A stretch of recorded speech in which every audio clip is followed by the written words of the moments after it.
오늘 우리에게 주시는 하나님의 말씀은 구약성경 룻기 2장 3절과 13절 말씀입니다.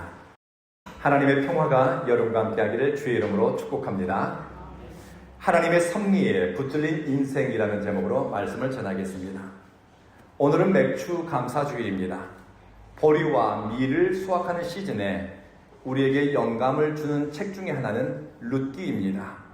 오늘은 룻기 1장과 2장을 중심으로 흉년과 이민 그리고 보아스의 보리밭까지 이어지는 나오미와 룻의 인생 여정과 신앙 여정에 대해서 말씀을 전하겠습니다.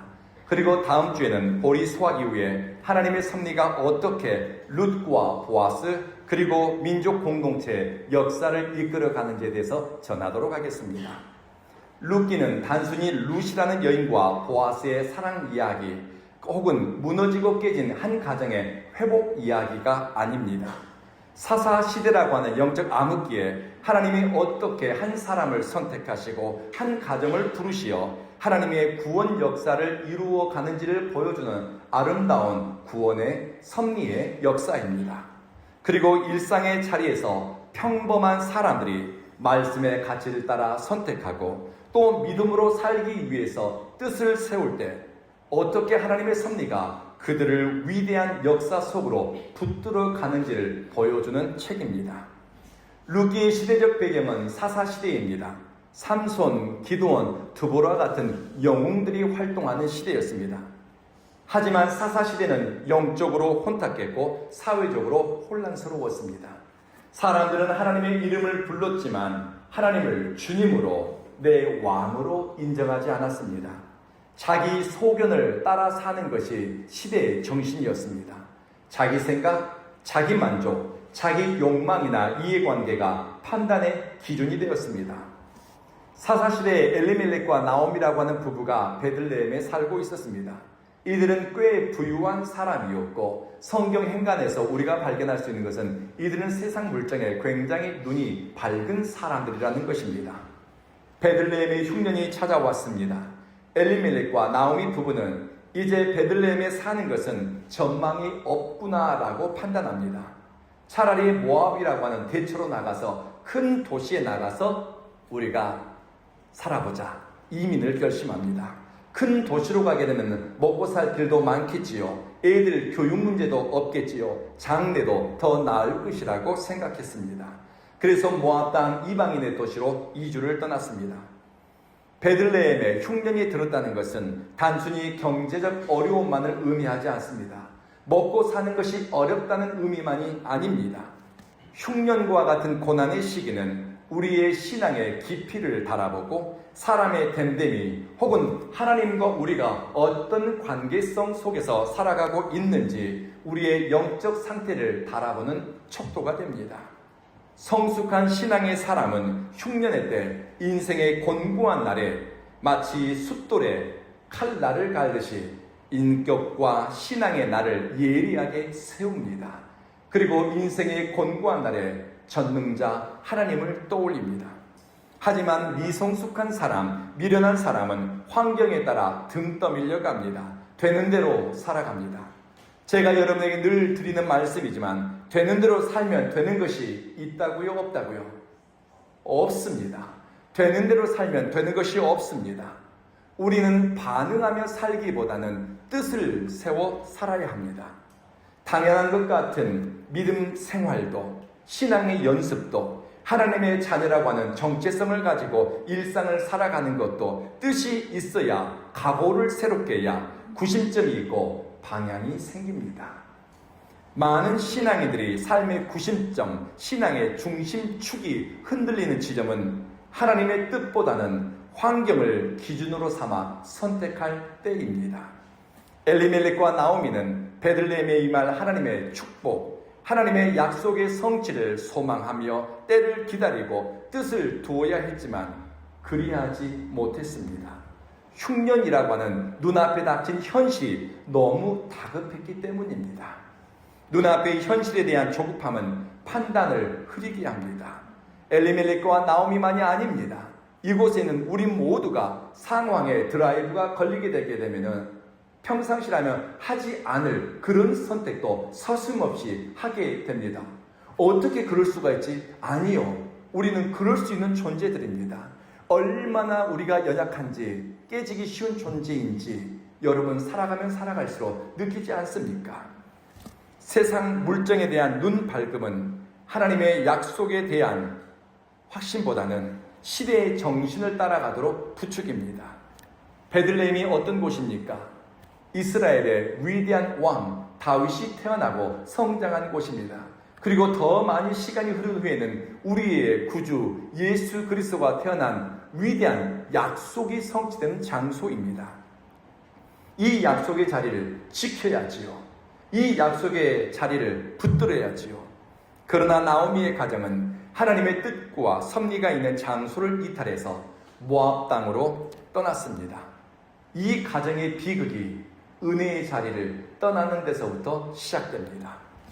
지혜로운 사람은 하나님의 은혜가 임하는 자리, 하나님의 임재를 경험하는 시간과 때를 소중하고 가치 있고 의미 있게 여깁니다. 인생에게 비극은 하나님의 임재가 있는 장소를 떠나는 것입니다. 하나님의 은혜가 어디에서 오는지 알지 못하는 무지함입니다. 하나님이 누구를 통해서 역사하는지를 볼 줄 아는 것이 영적 실력이고 크고 작은 어려움이 있더라도 은혜가 임하는 이 자리를 지키고 버텨내는 것이 성숙입니다. 모압 땅에서 나오미의 남편이 죽었습니다. 두 아들도 죽었습니다. 반복되는 고통과 시련에도 불구하고 나오미는 뜻을 돌이키지 못했습니다. 영적으로 건강한 사람은 주춤거리만 해도 내 삶의 축이 어긋나 있구나, 삐끗하더라도 내 영적 균형이 굽어져 있구나, 그들은 즉각 알아차립니다. 시험에 들어도 어디에서 하나님과 첫사랑을 잃어버렸는지, 소명을 까먹었는지 성찰하고 삶의 방향을 돌이킵니다. 요한계시록 2장에서 말씀합니다. 너희가 어디에서 그 첫사랑을 잃어버렸는지 떨어진 것을 생각하고 회개하여 처음 행위를 갖도록 해라. 성경은 들려줍니다. 성도의 무너진 삶이 다시 회복되는 자리는 신앙의 회복, 영적 구심점이 새로워지는 지점입니다. 은혜 받았던 자리, 주님을 처음 만났던 영적인 출발점, 하나님이 나를 부르신 곳으로 삶을 돌이키는 것입니다. 지혜로운 사람은 은혜 받았던 자리로 마음을 돌이키고 삶의 방향을 돌이킵니다. 나오미는 베들레헴으로 돌아가자 뜻을 세웁니다.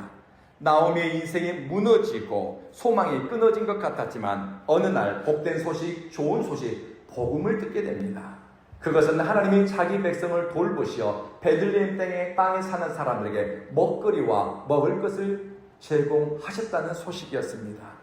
흉년 때문에 베들레헴에는 희망이 없을 줄 알았는데 그 힘든 시간을 버텨낸 사람들에게 하나님은 위로를 주시고 먹을 것을 공급하시고 하나님의 전능의 팔이 그들을 돌보시는 것입니다. 이것이 은혜입니다. 나오미는 남편을 잃고 두 아들을 잃고 나서야 삶의 목적, 인생의 방향을 모압 땅이 아니라 베들레헴, 하나님의 돌보심이 있는 곳으로 정합니다. 하나님이 하신 일, 하나님에 관한 소식을 들으니 앞으로 살아가야 할 인생의 방향이 새로워진 것입니다.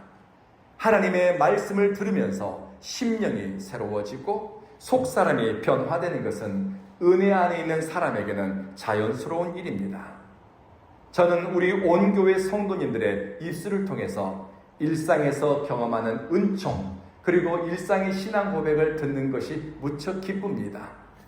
나이가 40대, 50대, 70대 혹은 80을 넘었어도 온 교회에서 예배드리고 말씀을 듣다 보니 내 마음에 새 마음이 들어옵니다. 이 마음이 늙어가는 것이 아니라 위로부터 오는 새 마음이 임한다는 것입니다. 새 생각이 들어오니 입술의 언어가 바뀐다는 것입니다. 그리고 마음속에 품었던 이 생각의 방향과 의식의 흐름까지도 살피게 되니 앞으로 살아갈 날들을 어떻게 살아내야 될지 각오를 새롭게 재조정한다고 합니다. 그런 성도님들의 고백을 들을 때 얼마나 기쁘고 감사한지 모르겠습니다. 성경은 이렇게 말씀합니다. 우리 겉사람은 낡아지나 우리의 속사람은 날마다 새로워집니다. 하나님의 말씀이 우리의 생각을 이끌어가고 성경의 가치를 우리 선택의 원리로 삼으면 우리는 결코 어제와 비슷하게 살아내지 않습니다. 새 일을 행하시는 하나님께 귀가 열리고 마음이 열린 사람은 은혜의 자리를 찾아가는 것을 즐거워합니다. 그리고 하나님께 영광이 될 선택을 하면서 일상을 살아가니 날마다 새 사람으로 안과 밖이 새로워지는 것입니다. 사람은 들을 귀만 열려도 인생이 회복되고 살 길이 열립니다. 그러나 같은 자리에서 같은 말씀을 들어도 말씀을 따라 순종과 은혜의 선택을 하는 사람이 있는가 하면 반대로 마음에 독을 키우고 악을 키우는 사람도 있습니다. 복받는 사람, 하나님의 은혜 안에서 살 사람은 제일 먼저 복된 소식을 들을 귀가 열립니다. 나오미에게 베들레헴에서 행하신 하나님에 관한 소식을 듣는 귀가 열렸습니다. 그리고 나오미는 이제 베들레헴으로 돌아가자 뜻을 세우고 두 며느리에게 이제 너희들은 친정으로 돌아가라고 설득합니다. 베들레헴으로 가게 되면 말도 통하지 않지요. 낯선 문화권에서 정착하기가 얼마나 힘이 드는지 나오미가 먼저 경험했습니다. 그래서 시어머니는 두 며느리, 과부가 된 두 며느리를 친정집으로 돌아가라고 새 출발을 하라고 설득했습니다. 그런데 룻이라고 하는 며느리는 이렇게 말합니다. 어머니의 하나님이 내 하나님이 되고 어머니의 백성이 내 백성이 될 것입니다. 되는 대로 살면 되는 것이 없지만 이렇게 뜻을 세우고 방향을 가진 결단은 시간이 갈수록 진리와 생명에게 다가가게 됩니다. 하나님의 섭리와 인도하심에 연결됩니다. 우연 같은데 하나님의 섭리의 품 안으로 들어가게 되는 것입니다. 시어머니 나오미와 이방 사람 며느리인 과부가 된 룻이 베들레헴에 도착했습니다. 떠날 때와 달리 그들은 빈털터리로 돌아왔습니다. 나오미는 자신의 인생을 말아 쓰다라는 말로 표현합니다. 저는 이 대목에서 저 어렸을 때 어른들이 이런 이야기를 하는 것을 들었습니다. 사는 것이 소태를 씹는 것 같다. 인생이 소태 같다. 여러분 의미를 아시죠? 소태나무라고 하는 한약재로 사용하는 나무가 있습니다. 무척 쓴 나무입니다. 인생이라고 하는 것이 소태나무를 씹는 것처럼 쓰고 독하다는 겁니다. 고난을 많이 받아 인생에 즐거운 날이 없고 남편 잃고 자식 잃었으니 인생이 쓰다는 겁니다. 그런데 나오미의 회복은 은혜의 공동체 안으로 발을 들여놓는 그 순간부터 열리기 시작했습니다. 베들레헴에 도착했지만 나오미와 룻은 아직 먹고 살 방편이 마련되지 않았습니다. 그때가 마침 보리 추수하는 보리 수확 시기였다라고 밝힙니다. 지금 요맘때입니다.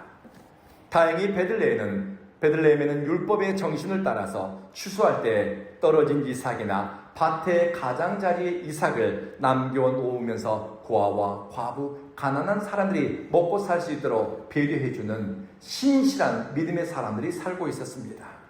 룻은 시어머니를 봉양하기 위해서 자진해서 보리이삭 줍기에 나섭니다.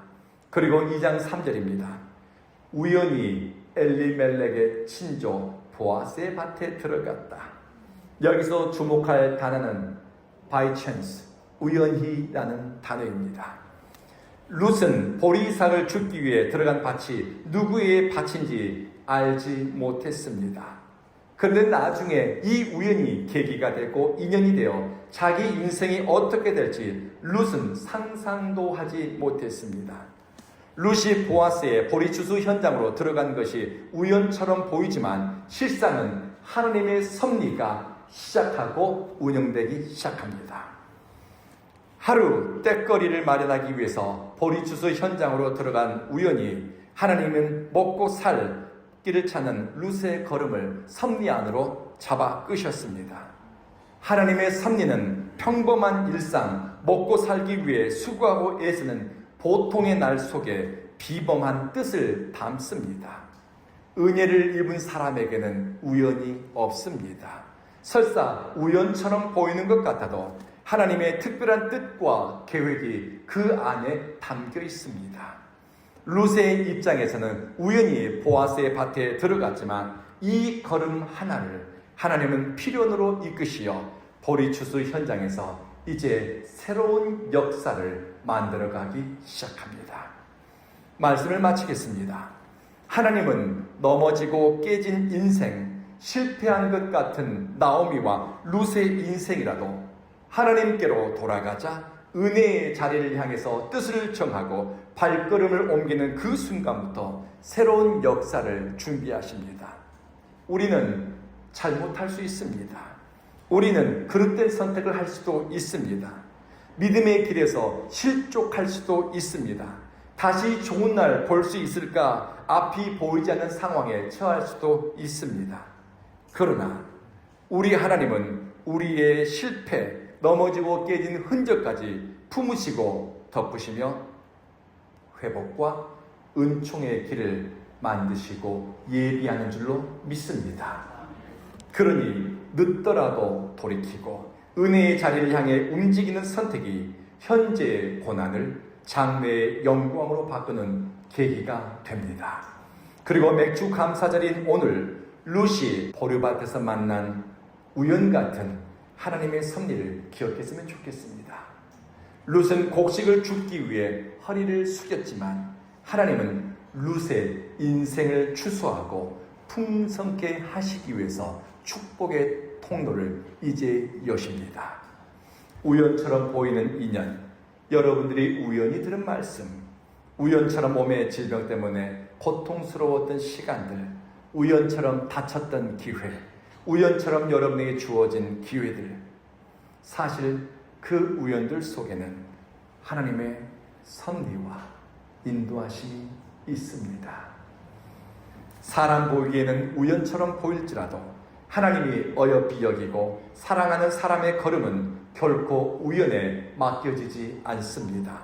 하나님의 섭리가 그 걸음을 인도하시고 은혜의 중심으로 붙들어가기 때문입니다.